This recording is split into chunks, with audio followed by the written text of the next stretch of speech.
Good morning, সবাই কেমন আছেন? আমার তো ঠান্ডা, গরম সবকিছু মিশিয়ে বেশ ভালোই আছি। আর এখন বাজে সকাল ১০টা। ছেলেকে স্কুলে নিয়ে যাব, তাই ছেলেকে রেডি করে দিলাম আর নিজেও রেডি হয়ে গেলাম। তাড়াতাড়ি করে তো ছেলেকে স্কুলে পৌঁছে দিলাম। এবারে নিজে বাড়ি ফেরার পথ ধরলাম। আর বাইরে কিন্তু প্রচণ্ড পরিমাণে রোদ উঠেছে। আর এই রোদে কিন্তু বেশিক্ষণ থাকাও যাচ্ছে না। রুমে পৌঁছে গেলাম। এবারে চলুন কিছু কাজ বাকি আছে, ওগুলো একটু সেরে নিই। তারপরে তো আবার ছেলেকে স্কুল থেকে নিতে যেতে হবে। তার আগে দাঁড়ান, ৫টা মিনিট একটু বসি, তারপরে সব কাজ হবে। একটু জল খাই, বাইরে যা প্রচণ্ড পরিমাণে রোদ উঠেছে আর পারা যাচ্ছে না। চলুন, আর কি ঘড়ির টাইম তো আর আমার কথা শুনবে না। একটু করে কাজে লেগে পড়ি। দাঁড়ান, আগে একটু গান চালিয়ে নিই। জানেন তো, গান শুনে কাজ করতে না ভীষণ ভালো লাগে। গান শুনে কাজ করলে না একটু অন্যরকমই এনার্জি পাওয়া যায়। আসলে মনটা ঠিক গানের দিকেই পড়ে থাকে। আসলে মেয়েদের একটু বেশি সব দিক থেকেই টেনশন থাকে। এক বাড়ির টেনশন, ছেলেকে স্কুল পাঠিয়েছি, ও স্কুলে কি করছে না করছে তার টেনশন। সব থেকে বেস্ট অপশন হলো গান চালান। গান চালিয়ে পুরো ফ্রি মাইন্ডে কাজ করুন। রোজ সমস্ত রান্নাবান্না করে যাওয়ারই চেষ্টা করি। আসলে সকালে রান্নাবান্নাটা করে গেলে কিছুটা কাজ কমে যায়।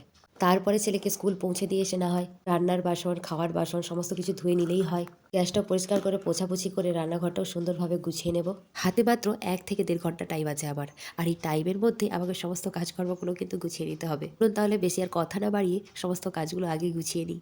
না হলে ওদিকে আবার ছেলেকে স্কুল থেকে আনতে যাওয়ারও টাইম হয়ে যাবে। স্কুল ছুটির ঠিক টাইমে পৌঁছতে না পারলে ছেলে আবার কান্নাকাটি শুরু করে দেবে। আসলে সমস্ত কাজকর্ম যদি একেবারে কমপ্লিট হয়ে থাকে না, তাহলে নিজের মাইন্ডটাও একেবারে ফ্রেশ হয়ে যায়। আসলে ছেলেকে স্কুল থেকে নিয়ে আসার পর না এই সমস্ত কাজকর্মগুলো আর হয় না। তখন ছেলের খিদেও পেয়ে যায়, ছেলেকে খাওয়াতে, ঘুম পাড়াতে, তারপর তো একটার পর একটা বায়না তো ওর লেগেই থাকে। সেই বায়নাগুলো পূরণ করতেই আমার টাইম চলে যায়। সত্যি কথা বলতে এইসবের পর না নিজের আর এনার্জি থাকে না কাজ করার। তাই একটু চেষ্টা করি আগেই কাজগুলো সেরে নেওয়ার জন্য। তাছাড়া এই কদিন না এতটাই পরিমাণে আমাকে ঠান্ডা লেগে গেছে না, আমি ঠিক করে কথাটাও বলতে পারছি না। যাই হোক, মেয়েদের ঠান্ডাই লাগুক আর যাই লাগুক, মেয়েদের কাজ তো মেয়েদেরকে করতেই হবে, না হলে কে করে দেবে বলুন তো? আপনাদের সঙ্গে কথা বলতে বলতে আমার সমস্ত কাজকর্মগুলো কিন্তু কমপ্লিট হয়ে গেছে। রান্নাঘরের সমস্ত কাজকর্ম গুছিয়ে নিয়েছি, তারপর ঘরদোয়ারগুলো ভালো করে সুন্দর করে পরিষ্কার করে নিয়েছি, বেডশিটটাও চেঞ্জ করে দিয়েছি। চলুন তাহলে নিজেও রেডি হয়ে গেলাম। এবারে বেরিয়েছি স্কুলের পথে। চলুন এবারে যাই, ছেলেকে স্কুল থেকে নিয়ে আসি। আর জানেন তো, আস্তে আস্তে বাগানে দেখলাম খুব সুন্দর গাছটাতে ফুল ফুটেছে। তাই ভাবলাম চলুন একটুখানি তুলে নিই, ভীষণ ভালো লাগছিল দেখতে। আসলে আমি রোজ ভাবি ছেলেকে স্কুল নিয়ে যাওয়ার সময় পুরোটা আপনাদের সঙ্গে ভিডিও করে শেয়ার করব, কিন্তু আমার সেটা কোনো দিনই সম্ভব হয় না। আসলে রোজ সকাল থেকে এতটাই ব্যস্ততার মধ্যে থাকি না, তাড়াহুড়োর মধ্যে থাকি, আমি আর সেভাবে ভিডিও করার সময়ই পাই না।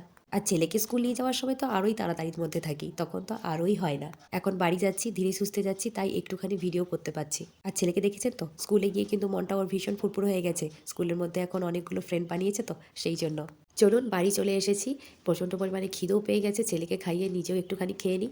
দুপুরে বানিয়েছিলাম গরম গরম ভাত আর চিকেন কষা, খাওয়া দাওয়া করে নিয়েছি। এবারে ছেলেকে ঘুম পাড়াবো। চলুন তাহলে আজকের মতন এই পর্যন্তই। সবাই ভালো থাকবেন, সুস্থ থাকবেন। দেখা হচ্ছে অন্য কোনো ভিডিওতে। ভিডিওটা কেমন লেগেছে অবশ্যই জানাবেন।